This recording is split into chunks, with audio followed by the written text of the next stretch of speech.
perfect reality is manifesting in my life.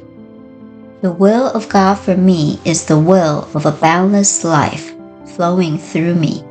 It is the will of joy, of success, of happiness, of peace, of abundance. It is the will of the kingdom of heaven, not absent from this earth, but imperfectly seen. Nothing rewards or punishes me but the immutable law of cause and effect. There is no good that I cannot experience, provided I first embody that good. There is no joy that I cannot reach, provided I first clear my consciousness of anything that would limit this joy in myself or in others. I dispel any doubt in my mind as to whether or not God wishes me to have the best.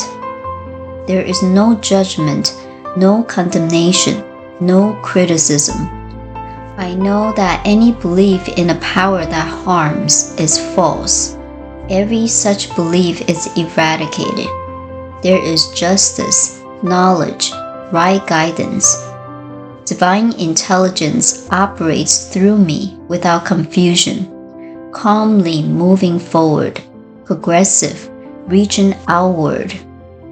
I am guided by infinite wisdom into that light that is eternal. I accept the gift of life for myself and for everyone else. God is right where I am. God is what I am. I enter into the conscious possession of this divine allness, this perfect reality today. I know that it is manifesting in my life.